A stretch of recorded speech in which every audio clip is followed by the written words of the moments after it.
Good morning students, welcome back to our YouTube channel English वाला। आज के video में मैं आप लोगों के लिए लेकर आया हूँ बहुत ही इम्पोर्टेंट और बोले तो VVI topic for the respect of all types of students, whether they are of class 10th, whether they are of class 9th, and even they are the students of any competitive exam। क्योंकि यह ऐसा topic है जिस topic से हर एक exam में 10th, 9th और किसी भी इंग्लिश कॉम्पिटिटिव एग्ज़ाम के दृष्टिकोण से देखा जाए तो हर एक एग्ज़ाम में एक या दो या उससे ज़्यादा क्वेश्चन आता ही आता है और यह जितना इम्पोर्टेंट है उसका सॉल्यूशन उतना ही आसान है। इसलिए आप इस वीडियो को लास्ट तक देखते रहिए और हो सकता है तो आप इसे आज के बाद कभी दोबारा देखने का आपको मन नहीं करेगा, क्योंकि आपका माइंड में यह 100% सेट ही हो जाएगा। तो सबसे पहले रिमूवल ऑफ टू होता क्या है कि the process of removing too from sentence without changing the meaning of sentence is called removal of too. जैसे कि हम लोग को पता है ट्रांसफॉर्मेशन ऑफ सेंटेंस के बारे में। ट्रांसफॉर्मेशन ऑफ सेंटेंस का मतलब होता है कि एक टाइप से दूसरे टाइप्स में सेंटेंस जब चेंज करते हैं तो उसका मीनिंग में बदलाव नहीं होता है। उसी तरह से इसमें भी आपको यही करना है।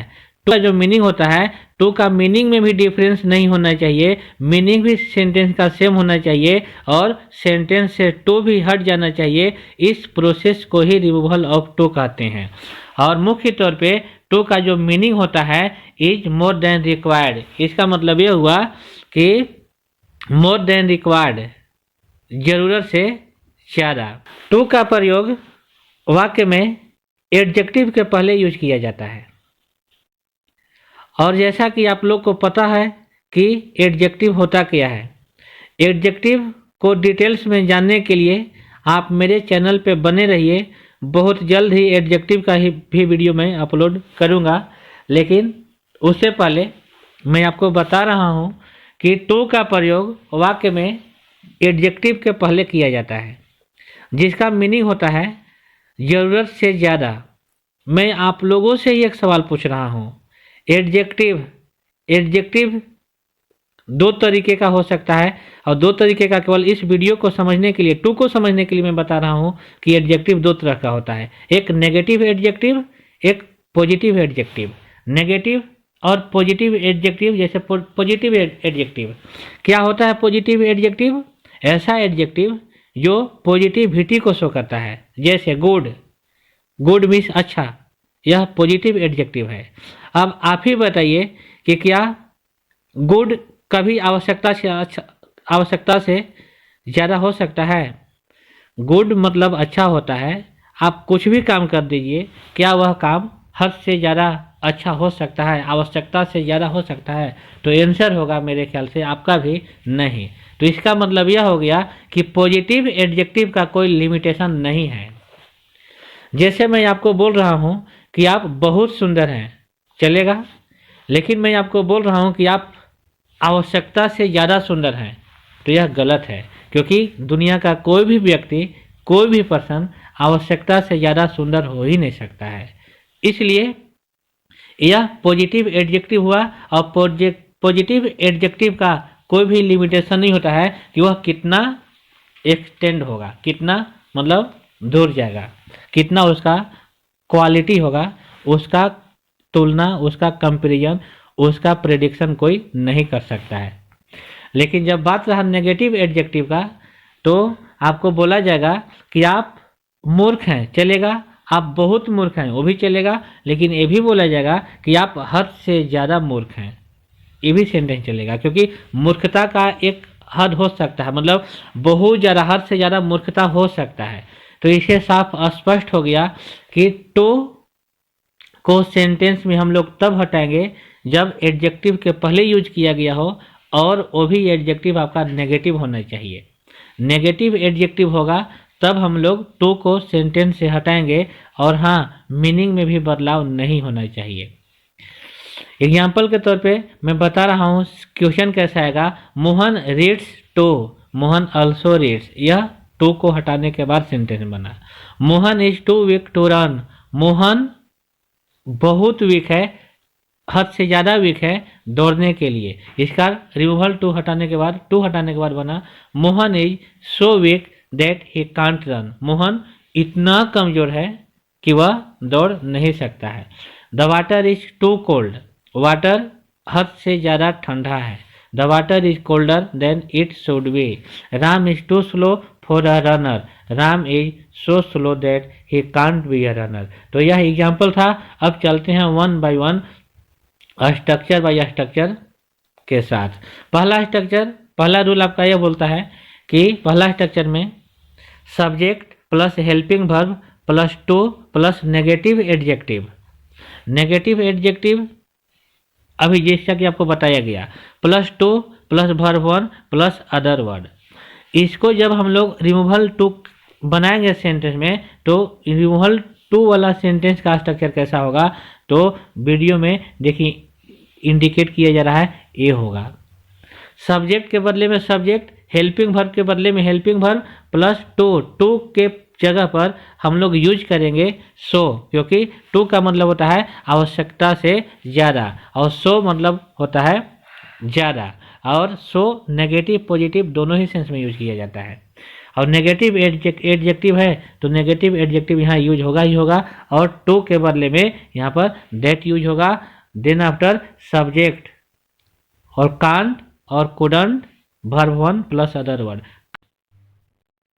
स्ट्रक्चर में कांट और कुडंट का प्रयोग क्यों किया गया है, तो आप लोग ध्यान से सुनिएगा। कांट का प्रयोग इसलिए किया गया है कि यदि इस वाला स्ट्रक्चर में इससे रिलेटेड जब सेंटेंस आएगा, वाक्य आएगा, और वह सेंटेंस प्रेजेंट टेंस का रहेगा, तो रिमूव टू करते समय, सेंटेंस से टू को हटाते समय कांट का प्रयोग करेंगे। लेकिन यदि इस सेंटेंस में सेंटेंस पास्ट टेंस का होगा, तो रिमूव टू बनाते समय हम लोग उसमें कुडंट का प्रयोग करेंगे। उम्मीद है समझ में आया होगा। एग्जाम्पल के माध्यम से समझते हैं। They are too full to join in math race, they are too full to join in math race. अब ये बताइए, आर प्रेजेंट टेंस से रिलेटेड है, इसीलिए यहाँ पर कांट का प्रयोग किया गया है। कांट का स्पेलिंग हालांकि आप लोग सुधार लीजिएगा, स्पेलिंग में मिस प्रिंट हुआ है। इसका आंसर होगा they are so full that they can't join in math race. मैं आपको डिटेल्स में स्ट्रक्चर के माध्यम से इसको समझाना चाहता हूँ, इसलिए वीडियो का डायरेक्शन चेंज करते हैं। यहाँ पर देखिए स्ट्रक्चर आपका क्या करता है। Subject they subject, helping verb are helping verb, too negative adjective, यहाँ पे full is negative adjective, too यहाँ पे too, verb one join is the verb one, other word in math race, these are the other words. ये clear हो गया। अब जब to को हटाना है सेंटेंस से, तो टू हटाने के लिए जो स्ट्रक्चर यहाँ पे दिया गया है, इसी से रिलेटेड, इसी के आधार पर हम लोग यहाँ पर इस स्ट्रक्चर को बनाएंगे। स्ट्रक्चर में क्या बोला गया है, सब्जेक्ट दे लगाया गया, हेल्पिंग वर्ब आर, क्योंकि आर ऊपर वाला सेंटेंस में भी है, और टू के बदले में यहाँ पर दिया गया है सो, इसीलिए हम लोग यहाँ पे सो लिखेंगे। They are so negative adjective के बदले में यहाँ पे नेगेटिव एडजेक्टिव, तो फुल लिखा गया। दैट तो यूज होगा ही होगा। उसके बाद सब्जेक्ट, दोबारा से सब्जेक्ट एस लिखाया, और कांट जैसा कि बताया गया था, कांट का स्पेलिंग गलत है तो आप लोग सुधार लीजिएगा, कांट हो गया यहाँ पर। और उसके बाद ज्वाइन आपका क्या है, वर्ब वन है। स्ट्रक्चर में यहाँ पे देखिए बोला गया है वर्ब वन। उसके बाद अदर वर्ड इन मैथ रेस, तो they are so full that they can't join in math रेस। Structure two, subject helping verb too negative adjective plus for plus an oblique noun. इसका स्ट्रक्चर कैसे बनेगा, जब उसमें टू नहीं रहेगा तब subject helping verb so negative adjective that subject can't couldn't be plus a oblique an plus noun. दोबारा से यहाँ पे बताया जा रहा है। दोबारा से मैं बताना चाहता हूँ कि कांट और कुडंट का प्रयोग यहाँ पर क्यों हुआ है। उम्मीद है समझ में आया होगा।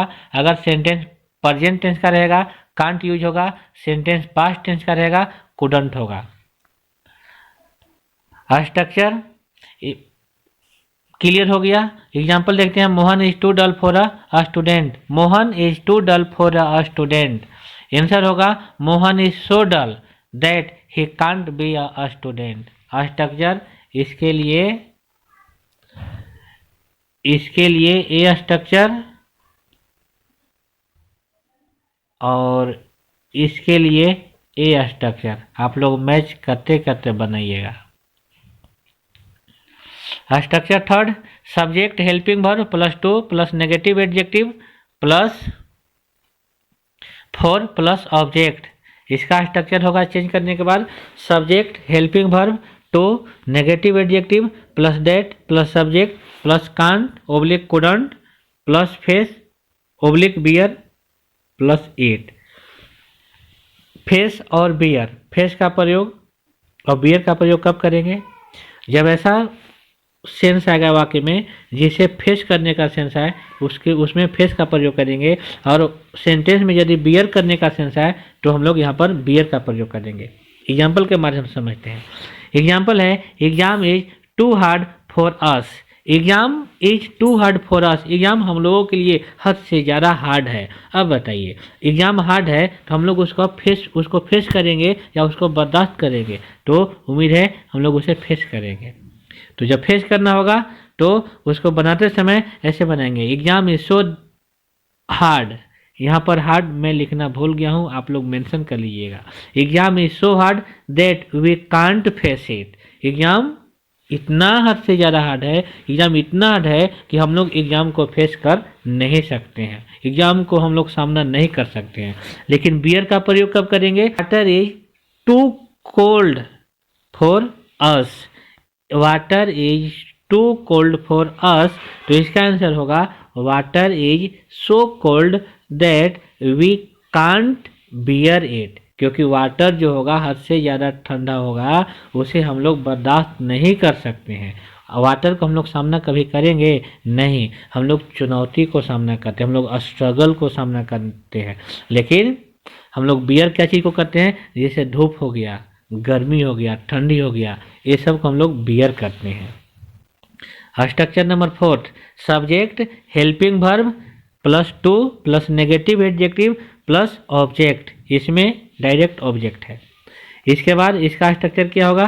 Subject helping verb so negative adjective but comparative, see for comparative, comparative adjective होगा यहाँ पर।